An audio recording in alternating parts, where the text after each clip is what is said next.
Greetings, adventurous travelers and fellow keepers of the lake. How are you all doing? Welcome.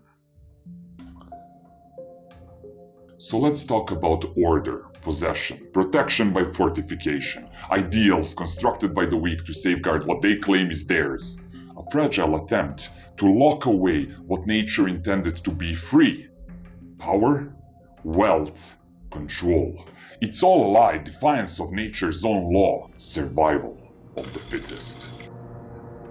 And that's why we are here, to shatter their illusion, to prove that no one holds on to power forever, because behind every vault, behind every fucking layer of security, there is one truth. There is always a way in. And tonight, we find it.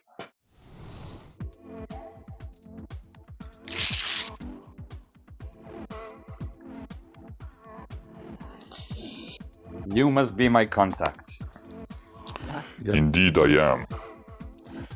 This is everything you'll need to finish the job. Okay. The man behind the screen Good. sends Good. his regards. Tell him I say hi. Can I get my watch back, you stealing little piece of shit? To design a good heist, first you need to know what your players are after. So is it cash, a safety deposit box like it was in our case, a painting, a magical relic, whatever. As Seth Skorkowski said in his heist video, define the artifact and the fortress. So what your players need to steal and where do they steal it from. The fortress can be anything. It can be a castle, a bank, you know, the usual, the museum, an underground lab that turns babies' brains into brain servers. In our case, it is a bank. And for those of you who are planning a medieval fantasy heist, don't go anywhere just yet. The techniques that we are talking about here still apply. Let's face it, a setting is more times than not just an overlay over the same storytelling techniques that we use over and over again in a lot of pop culture. So now I'll break down the fortress design, what info should players have, how to handle their planning, my own experience running it, how to throw in a twist, and wait, what if your players can time travel?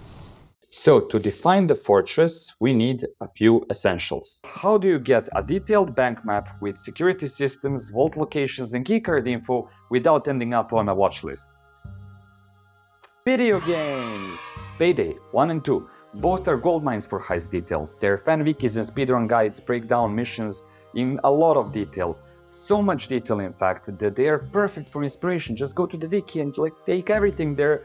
Camera locations and guard patrol routes, and the playthroughs are all in 3D, so you can watch a playthrough, not those let's glitch through the wall and end up in the vault type of playthroughs, but you know what I'm talking about. Just watch a regular playthrough and you will get a sense of the space, where everything is, how fast do the players go from one place to the other. And I know, you might say one day you'll run out of Payday maps, but I hope that at that point me and also you can sit down, take any video game map and turn it into a heist. Or any map in general, doesn't need to be a video game map. Since my game is set in 2055 and I knew my players had an ace up their sleeve, I mean, they didn't know it, but I did. It was this session 1 big reveal type of thing to kickstart the campaign. I'll go over it at the end of the video. So the point is, I knew I needed a stronger security system. So I did some searching online and I found the Role Player's Guide to Heists. It is packed with heist ideas. They have it all, from magical trains all the way to alpine castles,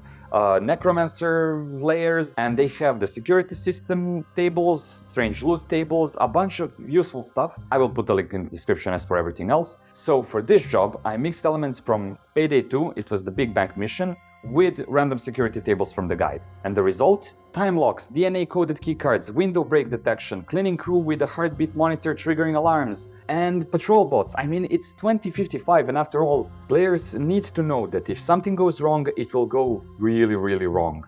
And that builds tension. So, just to recap, what do you need as a DM? Find a map, design a security system that fits, and I can't stress this enough, don't create obvious gaps for your players to exploit. Let them find their own. They're the players, they will always find an exploit in your plans. And if their approach is creative and it fits the story, even if it's a bit unlikely, give them a shot. And as you see here, I advise you have all the info they might uncover, maps, security details, worker shifts, everything printed and ready. Even if you don't give them all of this right away like I did, when they start uncovering things, that way they will have what they need when planning the heist, which will make it a bit faster. That's how you as the DM can prepare. Now let's go and see what the players will do. So the first part of any heist is the setup, where the players gather intel and plan. And you've got two options.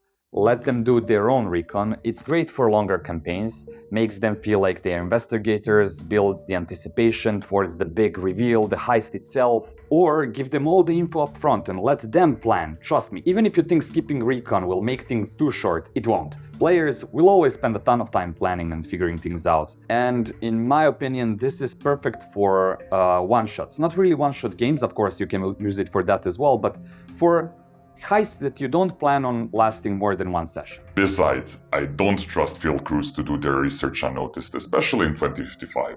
So my players got a package just like I did a couple of minutes ago. A stranger reached out, a hooded robot, a TV silhouette, a phone call. And you would say, so yeah, a guy came and told you, hey, you should rob a bank. But it's never that simple. So, what sold it? The mysterious person promised to help us find what we are looking for. And sure, no one would believe that crap if that same person hadn't predicted everything that will happen in the next 10 minutes. Now, a normal person can't rob a bank or help strangers find exactly what they have been looking for in their troubled minds. But it turns out this wasn't someone ordinary. Later that day, all of the players found the package at home, with instructions and the crew's meeting spot. Some markers, some historically accurate money. The package doesn't contain everything. This is a summary of things that the package also contains in-game, and the code for accessing the bank's parking, something that they, even though they read all of this a bunch of times, never figure out they have. I told them, okay, the bank opens at 7:30, closes at 6. Employees usually don't stay after 6 p.m, nor do they come before 7 a.m. Every working day, crew of cleaners comes from 6 p.m. to 9 p.m, depending on the day. They have access to all of the rooms. Their hearts are being monitored, they need 2.5 hours to finish their job, and there is usually 2, 3, 4, or 5 of them. If any of the ATMs is broken, a technician will come, but he won't come after 10 p.m. There are robots guarding this place, and they are on patrol for 24 hours. They patrol the offices of the employees, and places that are not that important, less. Then I told them that there will be a blackout of 10 minutes that will turn off all the cameras, but not the robots, when they enter the bank. That is something that is like scheduled to help them. There was a little hint, when you're in the bank, try to remember as much details as you can, maybe you will need them again. A map where they can see some access points, more detail about the robots. Breaking any of the windows will activate the alarm, genetic keycards that only respond when the proper person uses them, and there is a time lock that will only open after 3 minutes, with a 50-50 chance to notify someone that it has been opened. So my idea was to label some of the places as they are doing their recon, some things I would label, like cameras and stuff. They also knew that the vault itself is locked with a DNA lock, and they got a sample of some hair. And yes, that is my hair. What can I say? I like props. And if you want to be a deranged DM handing hair and other cheap DIY props to their players, check out the Magical Barlow keep dropping for you. My game was a bit unique. My characters hadn't met before, and I kept it that way until I heard their plan. And I did that only because of that time travel twist I was planning. Usually, your players will know each other, right? Unless you also want to start in the middle or in media res. Whatever you choose, the planning phase is crucial, and if you design the heist well, they will never feel completely ready. I'll link to some deeper guides in the description, but remember, limit the planning time. This is crucial. Give them 45 minutes or an hour, maybe a bit more if it's complex. I'm not talking about the recon part here. If your players have all the information they need and they just have to figure out the steps they will take. If 45 minutes is not enough, trust me, 5 hours is not gonna be enough either. So if they beg for more, don't give in. Of course, this plan needs to include the escape as well, but I can't go into all the escape options right now. I'm mostly okay with them just entering any vehicle of any kind and just running away. If you want a chase, I think that's a whole other beast to conquer. And it very much relies on the system you chose and how the chase mechanics work there. Unless you're just gonna like do a couple of opposed rolls, in which case it boils down to just entering a vehicle and then continuing roleplay, right? And the last thing that our heist needs is a kink. Oh no, not that kind of king. It's a term that Seth Sorkowski used, and yes, I am a fan. And no, I'm not just retelling his video, I am using it as a foundation. It's been a huge help with my prep. Now, back to the king. It's there again, isn't it?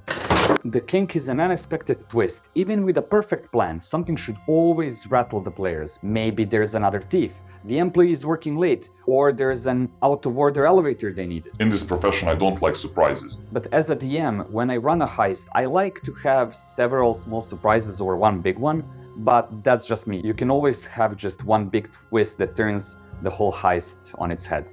And hey, when things go wrong, it is the field crew that is in trouble, not me.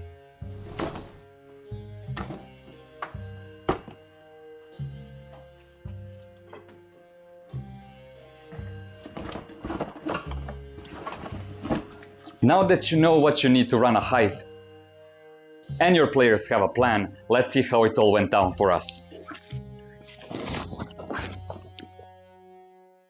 The players have done their research. The cleaning crew has access to every room in the bank, but it's monitored heavily. The keycards only work when held in their hand, and when their heart rates remain stable. Any spike or drop in the heart rate, instant alarm. Minute 0, they hide in the back of the cleaning crew's van, slipping in just before the doors shut. The van rumbles to life, heading towards the bank. In the darkness they hear it. A sneeze. One of them pulls open a crate, revealing a stranger with a smug look. He's got his own plans for the heist and refuses to cooperate, but hints at his escape plan. A drone will hover over the bank roof for a couple of minutes, attempting escape route. Minute 1, a total blackout. Power is cut, as the employer promised. They hired a hacker who remotely deactivates the security robots. They got 20 minutes on the clock. Minute 2, one of the players, a skilled underground surgeon, administers an anesthetic mix to the cleaning ladies, holding their heart rates steady. Another player grits their teeth and slices off a few fingers. Gruesome, but better than killing. The fingers will help bypass the biometric sensors. Minute 6, 2 of the players rush towards the elevator, but it's out of service. They backtrack, splitting up. Suddenly, one of the cleaning ladies' vitals crash. She dies. The silent alarm pings the police. They have 10 minutes before reinforcements arrive. Minute 10, a player stumbles onto the manager's office. He spots a hidden safe. Inside the office, the other guy from the van is riffling through drawers. He grabs a folder and makes a break for it, leaving the player behind. Minute 12, the other player finally reaches the vault and initiates the time lock. 3 minutes, a 50-50 chance that it alerts someone. Minute 13, from the 2 players handling the cleaning crew, one reaches the vault as well, the other is left to administer the meds. Minute 15, the vault door slides open, the distant hum of a drone fills the air as the stranger makes his escape above. But trouble is near. Police sirens pierce the air. Minute 16, the players rush inside the vault only to be ambushed by 3 human guards. A chaotic shootout leaves them wounded, scrambling for cover. Minute 18, the police reboot the security system. Robots whirl back to life, targeting the intruders. The team is outnumbered, outgunned, and swiftly cut down. But what if it didn't have to end that way? I jot down every detail of the heist minute by minute, and with just I rewind time. The characters find themselves standing outside the meeting spot. Memories of the entire timeline burned into their mind. Now they have the upper hand, but every change could have new consequences. They meet for the first time as characters, introduce themselves, and this time they adjust. They keep an eye on the cleaning lady with a weak heart. They pursue the van stranger that they're on the same side. He agrees to help, removing the human guards. And now the interesting part. Minute 16, they reach the vault again, this time prepared. The vault opens and they take the deposit box. And its contents? Yeah, of course they asked about it, but it's not their business. They are just here to do one simple thing, get the deposit box and drop it off. But it can't be that simple, can it? I haven't told you about our writer-player character. He goes insane when he writes. Imagine that. Can you do me a favor? Write down these words.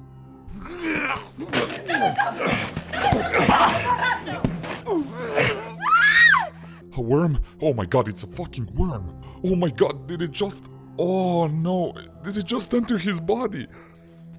The session ends as the character with the worm inside realizes he can now rewind time and glimpse into the future whenever he wants. But each time, something dark takes notice, and the cost to his sanity might be more than he can bear.